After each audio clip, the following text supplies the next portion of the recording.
Okay, this tutorial is going to help you learn how to do Punnett squares for blood type.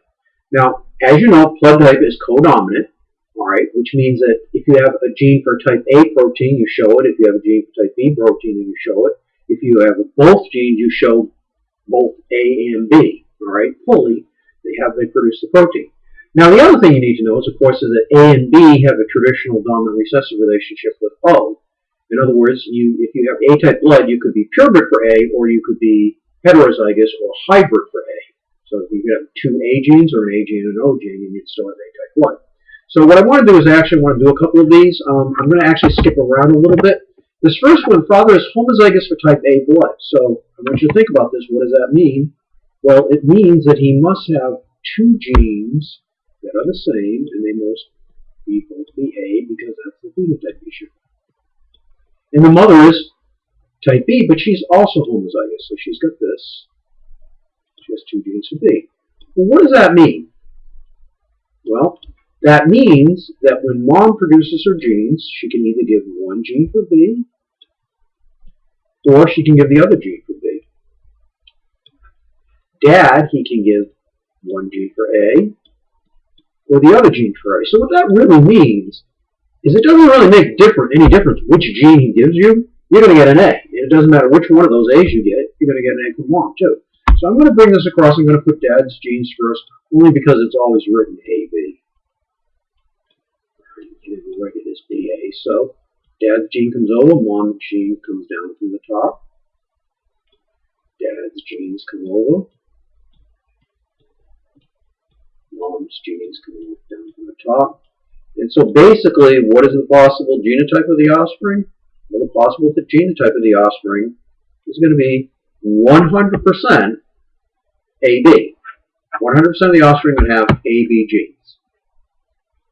All right? Now, that's one thing. Now, I don't want to actually do all the problems for you, so what we're going to do is we're going to change this problem a little bit.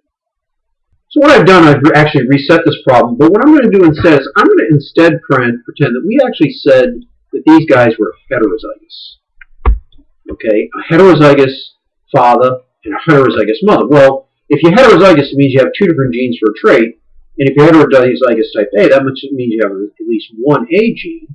So if you think about that, what does that mean? Well, you must have the recessive trait, and in this case, it's 0.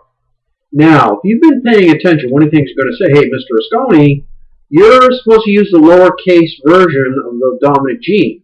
Well, yes, you are. That's absolutely correct if you're doing a Punnett square. But in this case, since O is recessive to both A and B, you typically just use the O gene, because otherwise people won't know what you're talking about.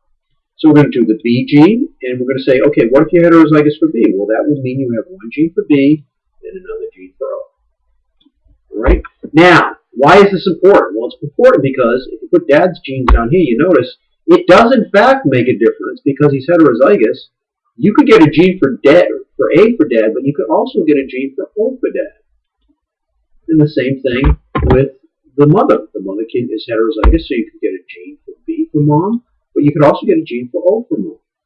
So what does that mean? Well, if the Dad's A gene combines with the mother's B, now you wind up with an AB blood type. If Dad's A gene combines with the mother's O, you wind up with, again, another heterozygous A blood type.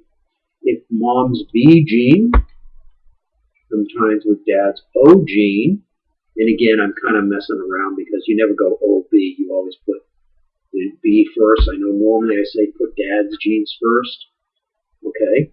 And then finally you get the O from Mom combining with the O from Dad.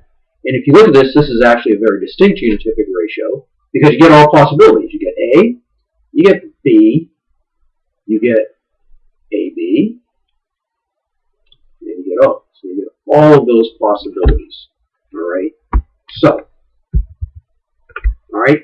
So that's one way of doing it. Now, what I want you to do is, for instance, if someone says in the one above, you notice mother and father have type O blood.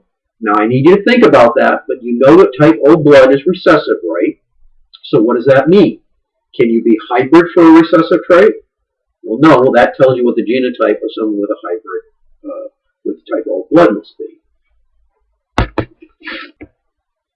All right, so now there's a couple of other types. On the second page of this worksheet, there's some other problems.